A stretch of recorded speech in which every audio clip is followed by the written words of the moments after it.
Hello, second grade families. I'm doing a little video recording to help out with something that I understand has been tricky.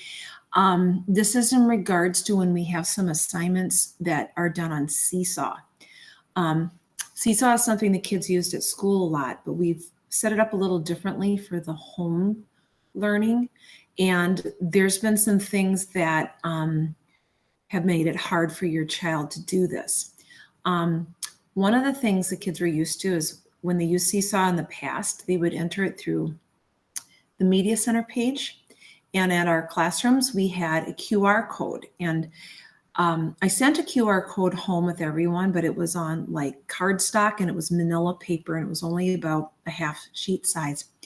That actually is not the QR code that would be best for you at home. So I want to show you one that I did also send home, but certainly could have gotten overlooked with all the things that came home. So the paper would look like this. Now, this is an example one. Mrs. Makala set some an example one, but if you can't find this paper, I have put a view of it for you in your child's Google Classroom materials section, and I will show you where that is too. But this lets you get to Seesaw, and you can get to Seesaw through that, or you can go to your child's OmniID portal, and there is a Seesaw there. But what would make it better is either using, after they click, I'm a student, and that's what will show up on their screen. Then they either can type in their code, those 12 letters, or they can use this QR code. And that will let them into Seesaw to see what activities are posted for them. And that will let them do their work without any other students seeing it, which might be different and better. Okay, so where do you get this? So if you are on our classwork tab, this might look a little differently than your child's, but the classwork tab in Google Classroom, towards the bottom is a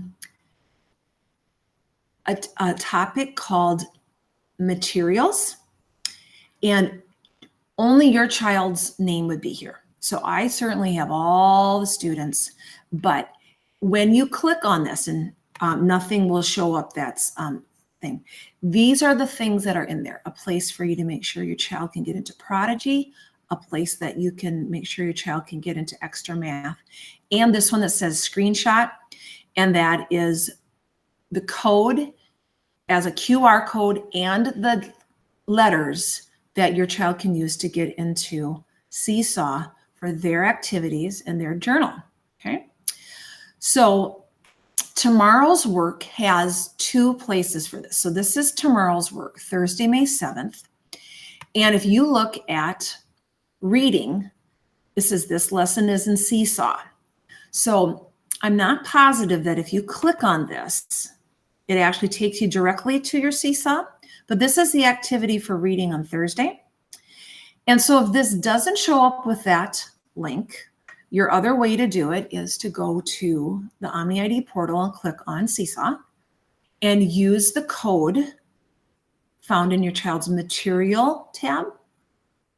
So your child can find this activity and only their activities and be able to do their work with only teachers seeing it and not other kids.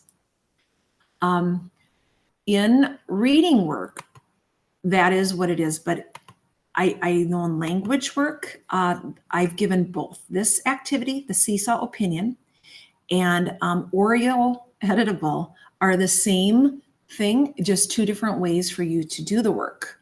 So if you're having trouble using Seesaw, you could always do this one on Google Slides. Type in it and then get out of that window and go back to the classroom tab to click Turn In. Both of them, either of them can be done. So hopefully that will help you get your child using Seesaw better. That individual code for your child is in their classroom classwork tab at the bottom in the section called materials. And please get a hold of me if this is something that is requiring me to help you a bit. So, boy, lots of things for me to learn too. Hopefully, hopefully we can all just keep plugging along here. Thanks a ton, guys.